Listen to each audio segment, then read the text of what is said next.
Alrighty, GM everyone, welcome to another edition of Pinto Town Hall. We are gonna run this similarly to how we've run them in the past, which is to say, we'll go around hearing from contributors, and we'll open up the floor for discussion. All right, why don't we kick it off with Frio, as we always like to. Frio, how you doing, sir? Doing all right, doing all right, keeping warm in the cold days on the farm. But this week we are focused on a couple things. Like last week we said we were steadily progressing on the next PI. That's making good progress. There were a little bit of uh, a blocker there.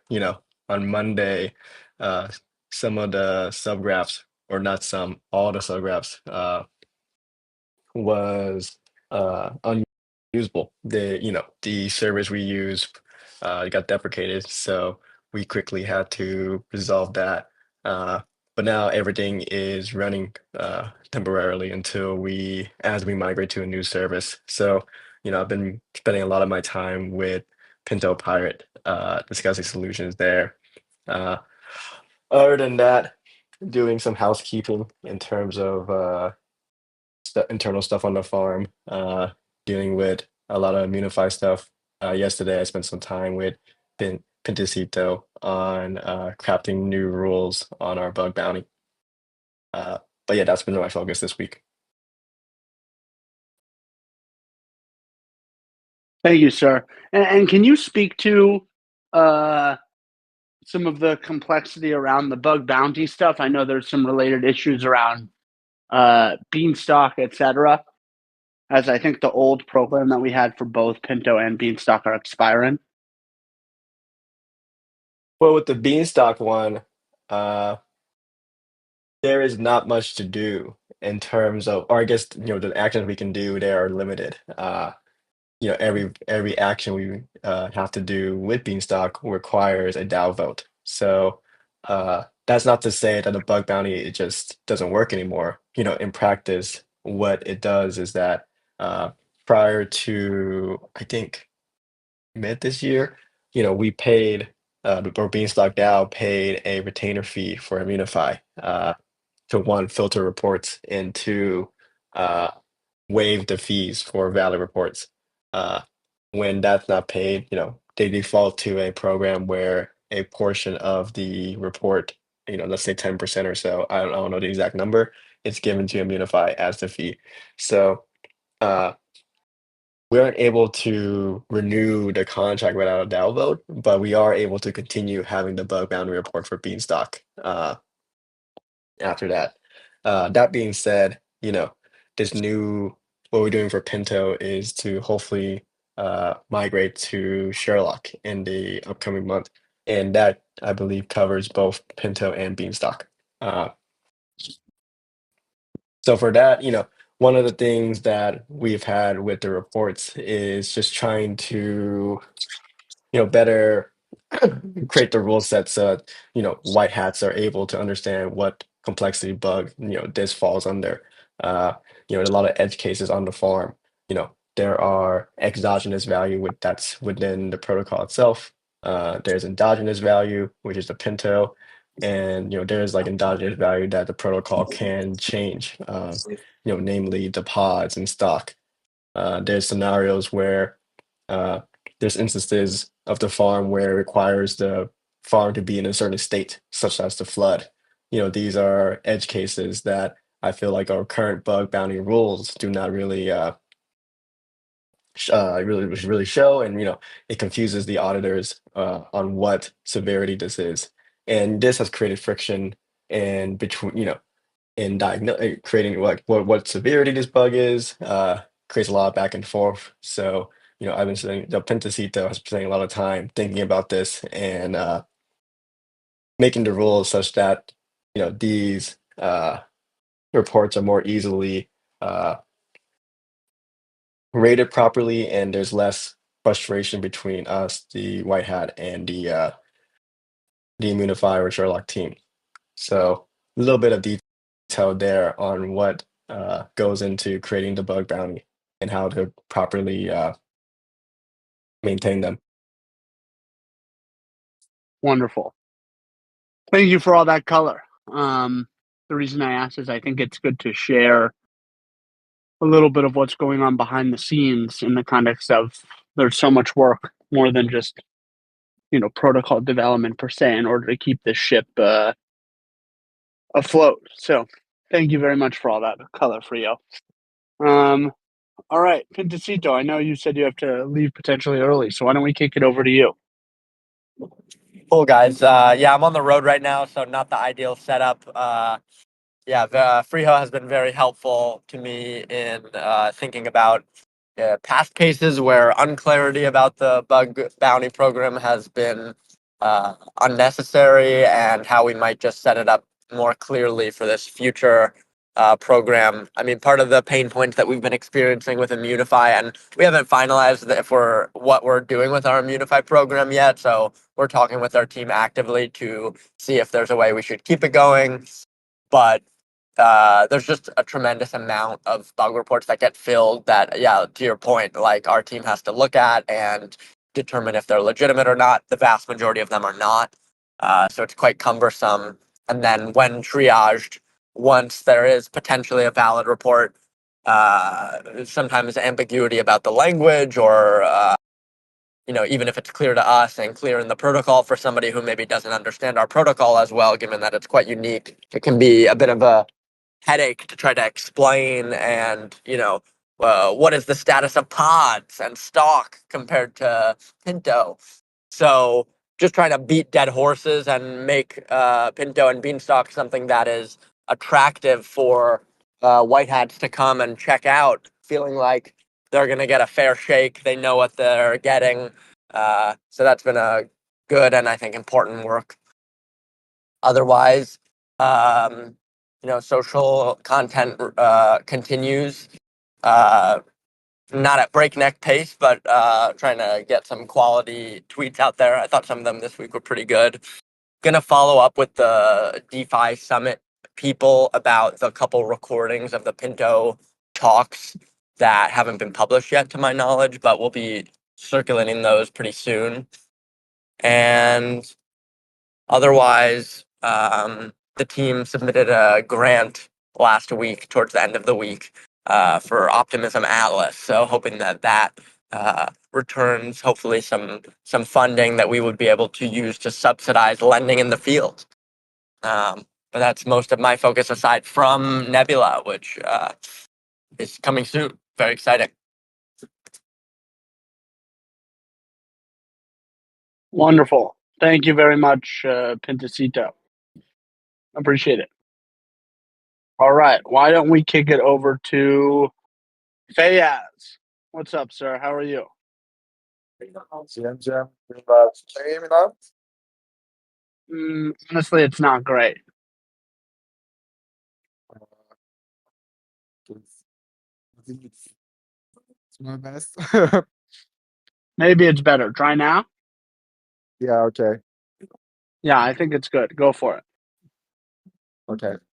This week I'm working on my PRs.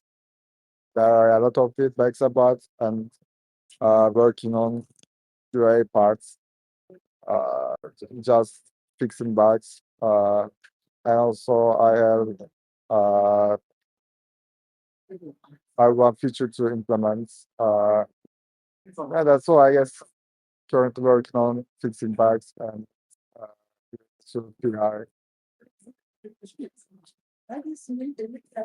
on my side. Thank you. Wonderful. Thank you. Yeah, microphone tailed off a little bit there at the end, but I think we were able to get most of it.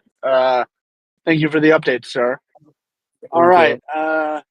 Pinto Pirate, what's up with this new, I don't know, I see a crane, like a paper crane. What's going on? It's an origami. Is that Yes, your, this was my Discord reward for the year. wow, amazing. The Discord Wrapped or whatever they're calling it. Discord Wrapped? Anyway, yeah. I didn't get a Discord Wrapped. I think you have to log in on your computer. Dope. All right, well, I'll Yeah. check it out. Good shout. Good Okay. shout. No, probably What's better you up, don't homie? have a Discord Wrapped. There's so much data you get from them. There's a lot of data. It told me who my favorite fellow farmer is that I've spent the most time with. So I can reveal that if you guys are curious. I'm curious. Personally, I'm very curious. Okay. It was none other than Freeho. Hey, me too. Wow. Oh, Yep. oh, Amazing. Amazing. I have a All feeling those town Freo's halls. the favorite farmer of many folks. what an honor! What an honor, guys. Very cool. Very cool. All right, Mr. Pirate. All right. Other than Yeah. finding out about your best friend here, Indeed. what else? Well, you heard a little bit from Freeho about there was a subgraph incident. So I know, we're here on the farm. I know I've talked before when things go, when there's bugs on the farm, we gotta bring out the pesticides. So this week there were some, we had to bring out the pesticides again, and just trying to get those back online. Essentially, what happened was our subgraph provider was Alchemy. And the subgraphs on Monday, they shut down because Alchemy decided to stop offering the subgraph product. And apparently there was some kind of email that we got into like one of our inboxes that nobody saw, but they didn't have any announcement of it like on the website. So like, even though I go on that website all the time to, manage the subgraphs, there was no, to us at least, there was no warning. So on Monday they were all just unavailable, and then we're obviously trying to get them back online as quickly as possible. So yeah, we kind of I don't know where they're going to end up being hosted ultimately, but right now we have like a few different spots that we have them running on, and they're at least like accessible at the moment. But yeah, so that'll be kind of like an ongoing thing that we're gonna have to deal with now, unfortunately. So I think something that maybe xtypin is going to help us with is see if we can kind of consolidate the subgraphs, because we have a few different subgraphs. If we can like put them into one subgraph, that'll kind of make things less efficient, but at least in terms of like the billing for how much it actually costs to deploy these subgraphs, that'll make it cheaper. Because unfortunately, a lot of these other options that we're looking at are quite expensive. So, again, this is going to be kind of like an ongoing thing that we're going to have to deal with now. But we're very much on it. Thanks, Pirate. It's rare to find both a seafaring pirate and someone who's an expert on pesticides. So how lucky are we? Indeed. Anything else worth mentioning on your end, sir? I think that's all I got for the moment. I mean, other than I'll just say that, even in spite of that, everything on this end with the subgraphs and the middleware is ready to go for the next PI. So I think, I don't know which day that's happening, but that'll be happening pretty soon. Tremendous. Thank you very much, sir. All right, xtypin. What's up, man? GM, doing well, Ben. Sorry for the late, and I had some connection issues with VPN, but I am here.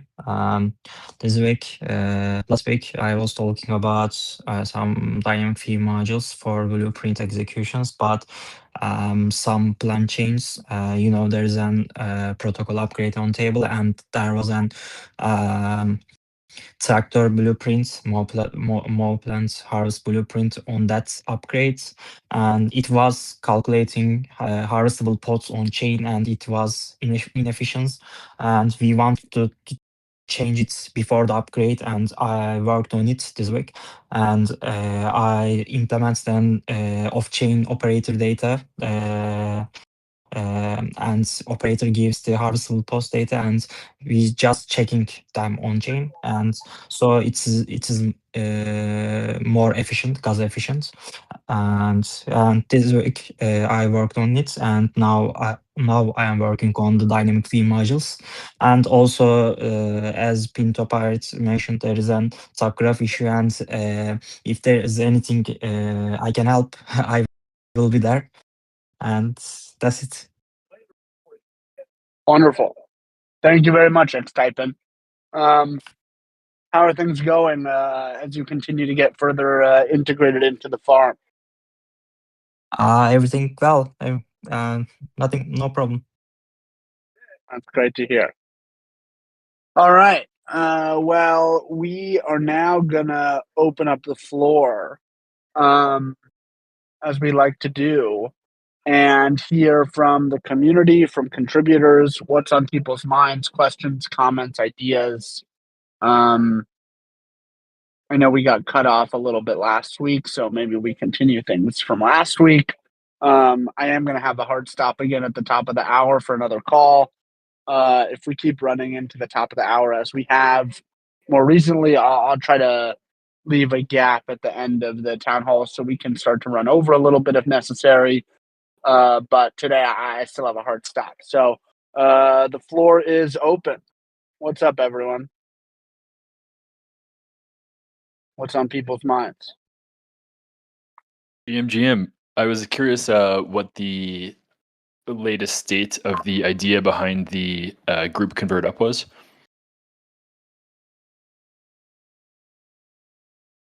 Well, I think the more time we spend here below the value target, the stronger the argument is, and I should say not just below the value target, but with minimal converts, the stronger the argument becomes to introduce the ability for the protocol to convert. As we've sort of been talking through it over the past months plus, the most important thing is, I guess there's two things I would put at the forefront here.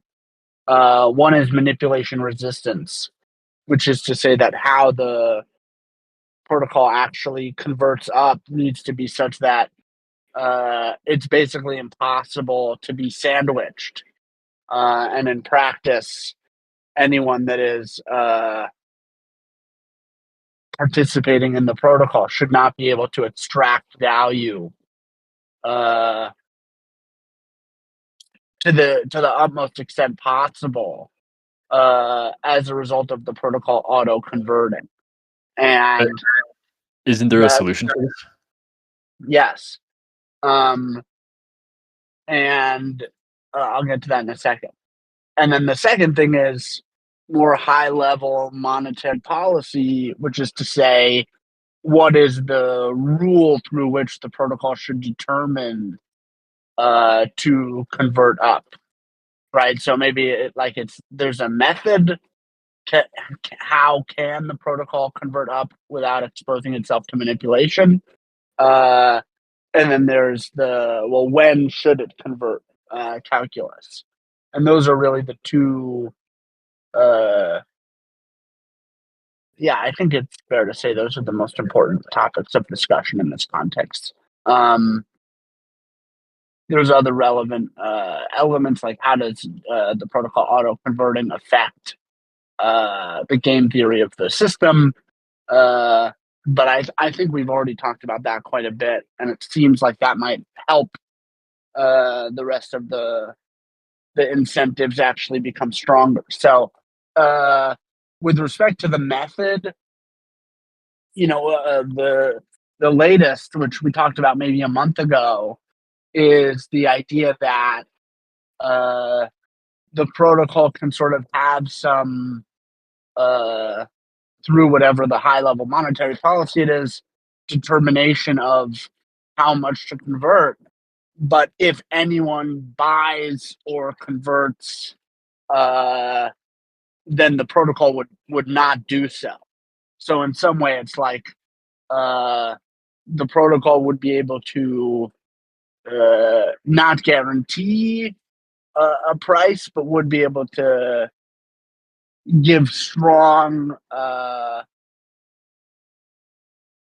don't know what the word is, strong commitments that it would, under certain instances, get the price back to some point And then really the only instance where it would not be doing so would be as if the price already got to that point for another reason.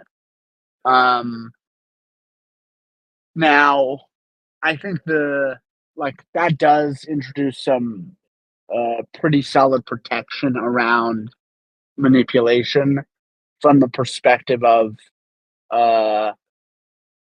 there's no way to, at least to the extent I've thought about it so far, there's no way to sandwich the protocol in that instance, because if you buy, that will invalidate the protocol's buy. If you convert, that will invalidate the protocol's convert. And so the only way that you'd be able to get anything out of the protocol would be to actually hold the exposure. Like you buy, and then you have to wait long enough for the automated monetary policy instrument to sort of catch up to the price that you bought at, and then continue to convert. And at that point, you should have already held exposure to the Pinto price for long enough such that you can't really classify it as manipulation. Where I'm currently at thinking on that front is like there's a secondary issue where potentially like if the protocol is, and I'm talking out loud here a little bit, but if the protocol is going to buy and people are not really incentivized to sell because the protocol is committed to buy, such that people think they could sell at a higher price, there's an open question in my mind as to whether that like second order effect of the commitment to buy or convert means that people will be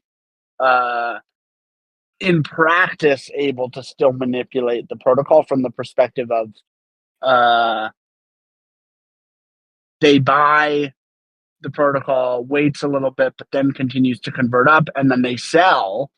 And the reason why this might still qualify for manipulation, even though they're actually holding real exposure to the Pinto price, would be that because the protocol is converting up, there's less of a like an efficient or real price discovery happening around outputs.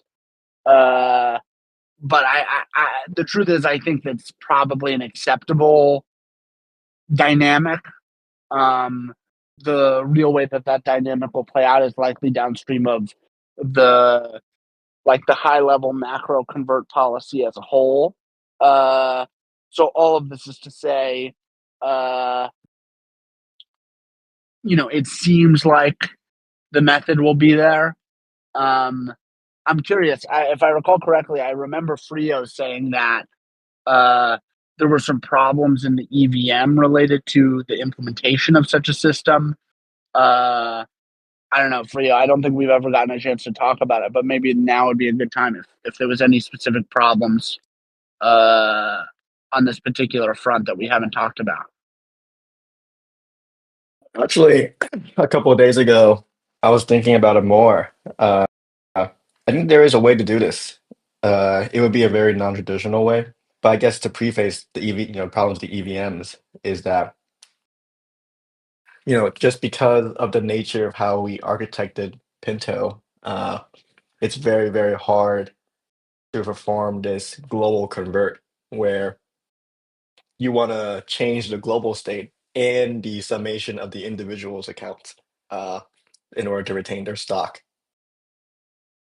Like these, global like events like the flood and whatnot require a lot of work in order to make sure on the account level everything is all accounted for. But I was thinking on how to actually do this. If we really, really wanted to do it, how would I implement it? I was thinking we can leverage Tractor, and in a unique sense. Tractor at a high level just allows people to create arbitrary orders, and as long as signature is valid, you execute it on their behalf. There's no reason why we can't create like a special blueprint where if the hash is this certain value, you know, anyone can execute a convert on people's behalf, with the proper limitations. So like, create a blueprint that only allows you to convert this amount of a user's LP on, assuming the deposits are the least deposited or the deposit with the least amount of stock, whatever we needed to do. But the important thing is that I just bypass the signature thing. And then this will make it so that all users are exposed to this blueprint and are aware that any operator can convert on their behalf. So that's probably the most easiest way to do it. And we'll probably be able to implement it in a way where, uh, anyone can do it as an operator. The issue obviously is the gas inefficiencies. To validate the state is very hard, especially for people with a lot of deposits. This makes it so that some users are less susceptible to this, global convert than others. Obviously, there's a whole other axis to this question on how we, prioritize this. But from an implementation perspective, that seems to be the cleanest solution. Any other implementation like this will require a flood-like implementation. And the flood is probably the most complex piece of tech within the farm, just because there's so many edge cases there. There's so many states that the protocol can be in. Is it in a flood? Is the user mowing before a flood, during a flood, after multiple sequential floods? Is the flood, you know, a single season, it's end seasons, all this drastically, increases the surface area of the complexity there. And to do that again with this like auto convert seems to be a great workload. So, the tractor angle was unique in that it's much, it will fix both the global and account state in a safe way. We're just converting. That's all that's been audited, all that's been, battle tested as much as it can be. So those are my 2 cents on the matter there. So maybe if you can just give some more color on the complexity there for a sec, like of building it into the protocol itself. Is it just due to the complexity of the accounting? Is it due to the gas of converting everyone at the same time? Like where is the actual friction here? Yeah, I mean, let's say we just wanted to convert everybody at the same time with an equal amount. Firstly, the protocol. First, is it like a question the protocol has the data it needs to actually do that? Prior to Beanstalk 3, the protocol actually didn't have that data. Like, sorry, something in my throat. Prior to Beanstalk 3, uh, users had deposits, but in practice, they're mapping where it was this, index number to the amount of BDV and stock you had to a deposit. And the idea is that using indexers or off-chain solution, you can track your deposits, and the protocol didn't have to store that. With Beanstalk 3, when we migrated to L2, it seemed quite valuable to have the ability for anybody to fetch their deposits on chain. One that adds way less infrastructure needed to run a UI. For instance, had we not had this ability to fetch deposits on chain when the subgraph was down, uh, the people you wouldn't be able to use the silo. So the fact that we had that means that the only parts that were dependent on the subgraph was just the data, the historical data. So, moving forward to today, technically the protocol does have the ability to check every account deposits and do the necessary calculations, but obviously that doesn't scale. In the EVM, you cannot do actions that have an O n complexity, right? Uh, Obviously, this is being done by the sunrise. Someone could DOS the network by having an infinite amount of accounts and converting up. So that's why, in order for us to do this type of thing, we would need to do anything in like an O of one complexity. To do things in an all-one complexity, you just need to have like a global counting state. This is why in Flood we have something called like rain roots, where we track the amount of roots we have to a user. Roots is like the proxy for an internal calculation for Beanstalk in Pinto to determine your share of the rewards. The complexity with the convert is that we use roots for floods to determine your share, but that was normalized between each people. With this group convert, there is no normalization because some people have deposits, some people don't have deposits, LP deposits, apologies. Some people have more than LP deposits than others. So it's really hard. You would need to make like this global variable for each LP deposit, for each LP, sorry, and then and then refactor the logic internally to, account for each user's share of the LPs. We don't have that variable, right? So imagine like a LP roots, which is the user's share of the LP of Pinto. In order to do that, we would need to basically migrate people onto that new state. So basically, there's a number of ways to do this. The easiest way would be to pause the protocol and then reinstantiate the protocol with this new value so that every user has that percent, that LP roots value. Once you have that, then you could feasibly create this flood-like group convert implementation using that value. But again, that's another very probably order of magnitude more complex than flood. And I'm just kind of just speaking out here. I haven't really thought about it in a very deep level. But though that's the amount of work that would need to implement such a feature like this. Whereas a tractor convert, you already have it to some degree. It just wouldn't, this would be dependent on the people to execute rather than enshrined in a protocol on the sunrise. But just to give some historical context, the current version of the silo, I think it's 3.1. And we've had 2 migrations since then. And the first 2 migrations honestly wasn't the worst, but it could have been a lot worse, given we had to create this like backwards compatibility module from people who, like when we were going to Silo V2, we had to migrate everyone from Silo V1 to V2. When we created Silo V3, we had to migrate people from Silo V2 and then create this edge case where people were still in Silo V1. So yeah, just speaking out loud here, frankly, but those are the complexities I think about when implementing a group convert like this. It is the issue of, this 2 dimension. One is a user's value, and the second dimension is the composition of the user's value, i.e., if they have LP, if they do have LP, which LP tokens they have, and the amounts there. That creates this layer of complexity in regard to implementing this feature. Tremendous. Thank you for all that color. I saw Ford unmuted there for a sec.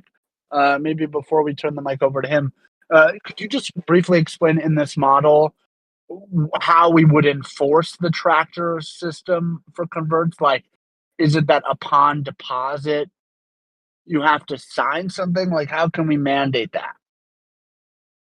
Well, at a high level, what we do is that when we validate the blueprint by hashing the contents of the blueprint and compare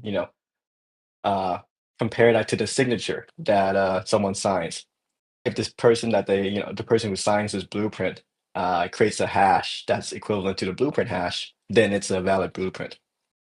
We can just instead of having that flow, make it so that every participant in the system already has implicitly there's one blueprint that any operator can perform on their behalf. Let's call this the group convert blueprint.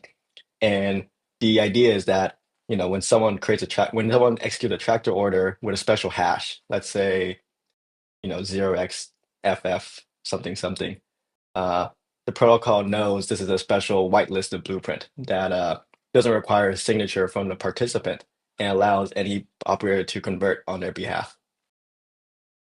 Oh wow, fascinating. Can I say something here?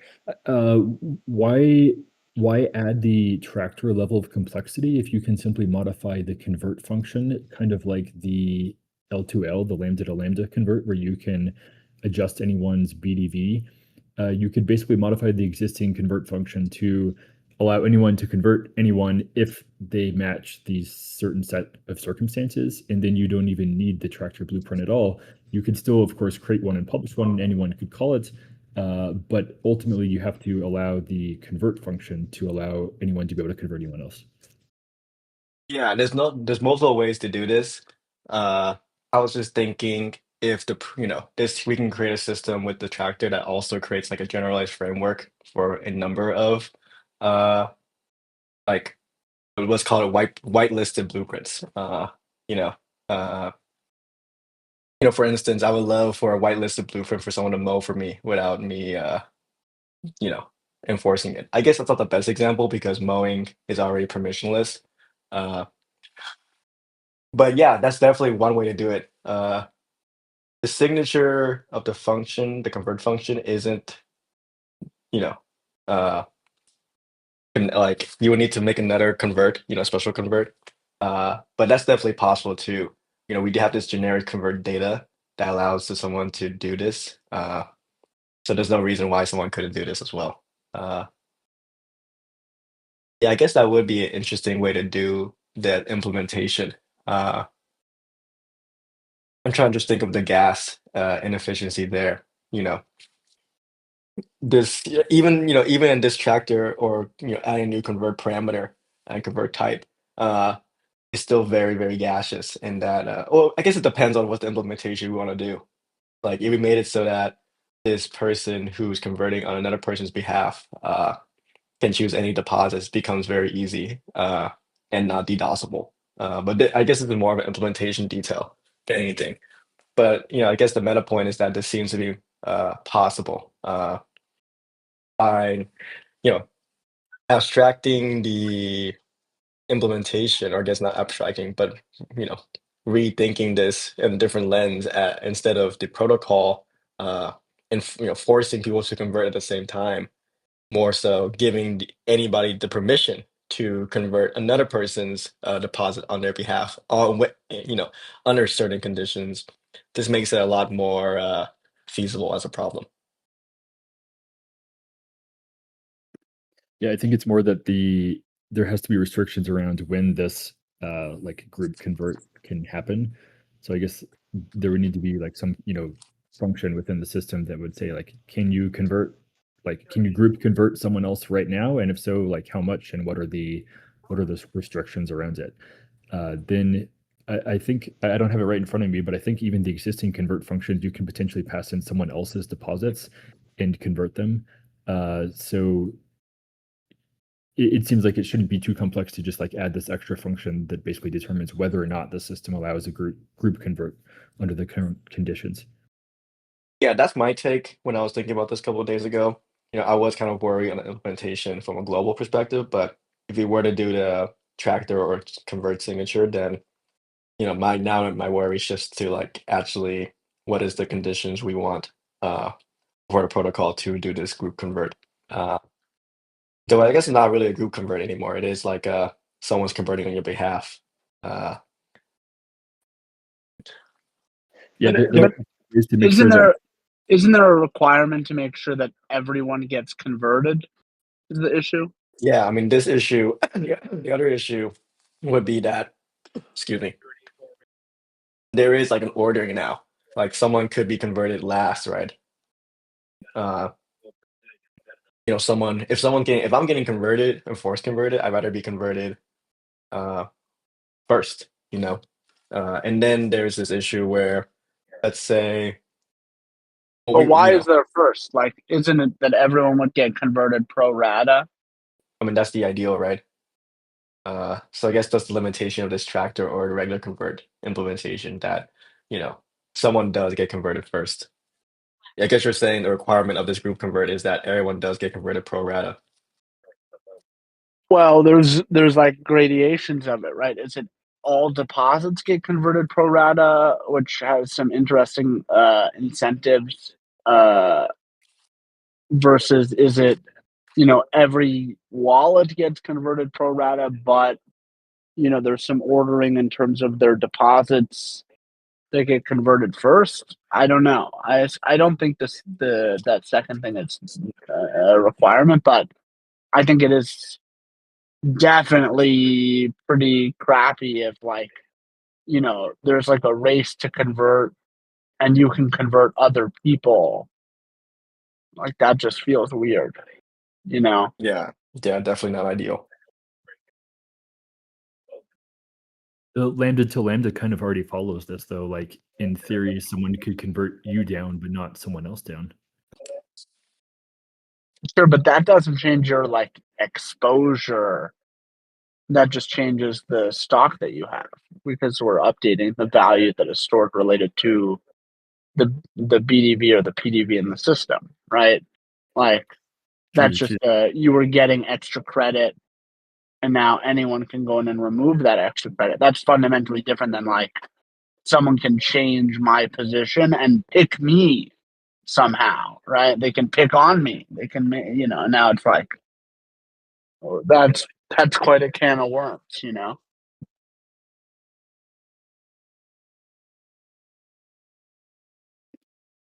Yeah, that's true. That's definitely not ideal.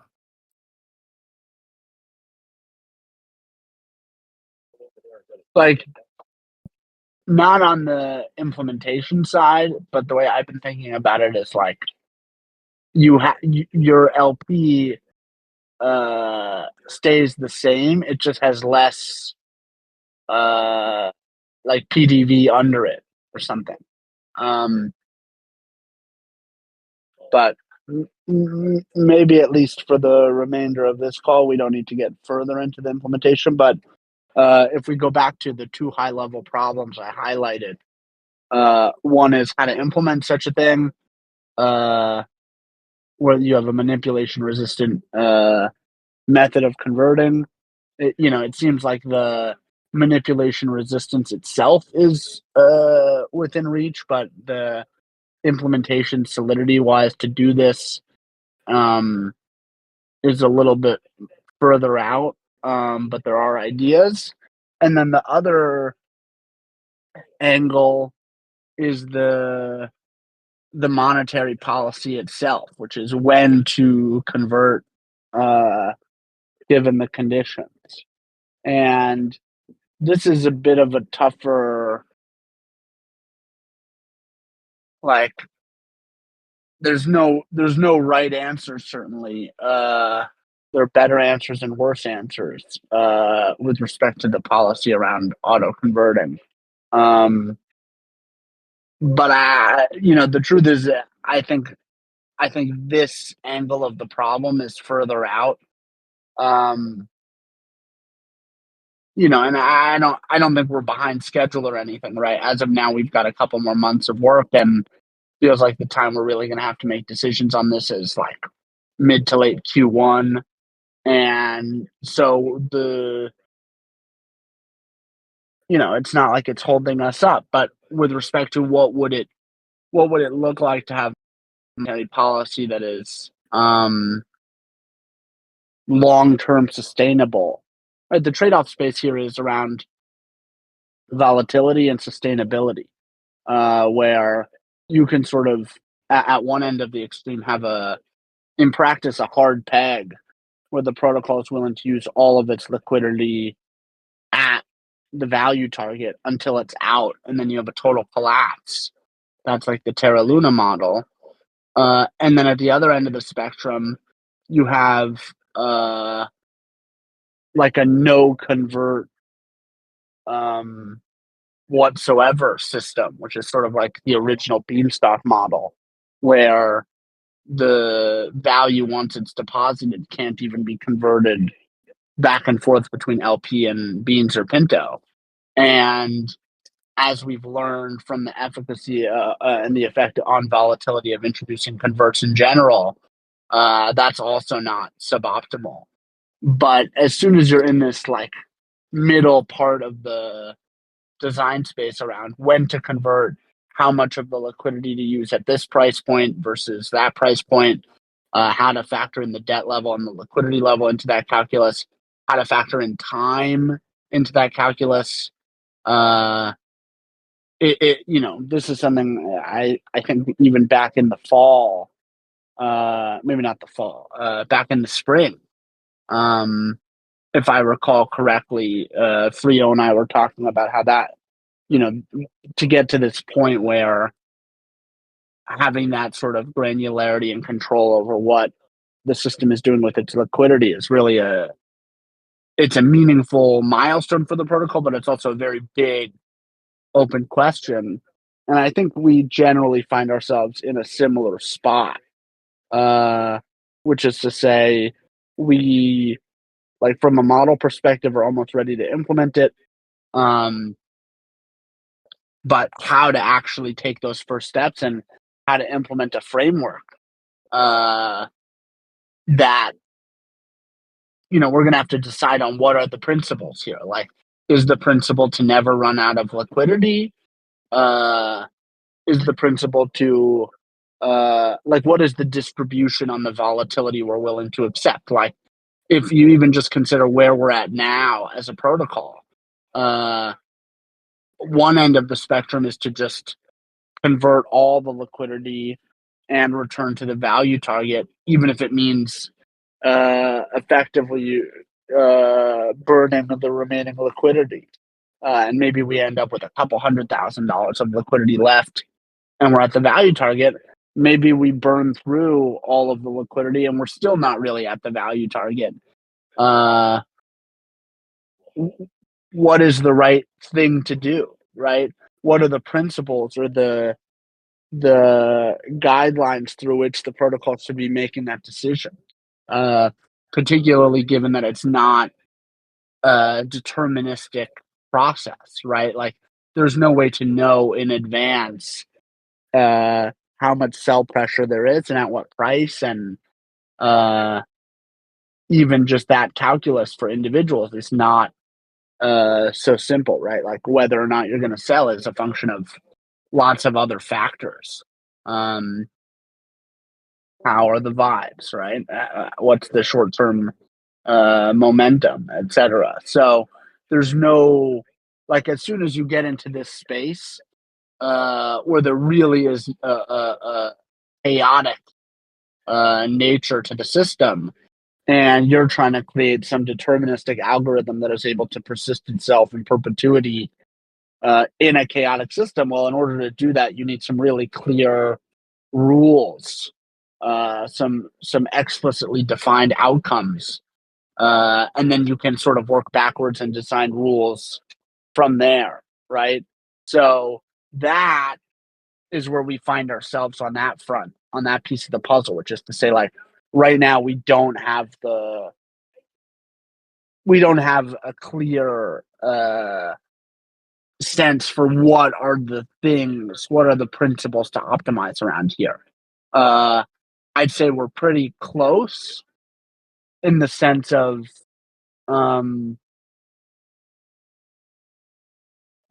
been in this for over 5 years now, I think the intuition is there for how to come up with rules, but this is a process I expect to take some time to sort of lay out initial rules, get feedback on them, go deeper into them, et cetera, et cetera. So, maybe this is all a very long-winded way of answering your initial question, Ford, which is to say, where are we at on this? Well, both with respect to the monetary policy and the method, or at least if you include the implementation in the method, we're not there yet. If you segregate the implementation from the method, like, the method itself is there, I would say, or pretty close, whereas the implementation is still pretty far. And then the more macro level monetary policy stuff is not there yet, but is within reach.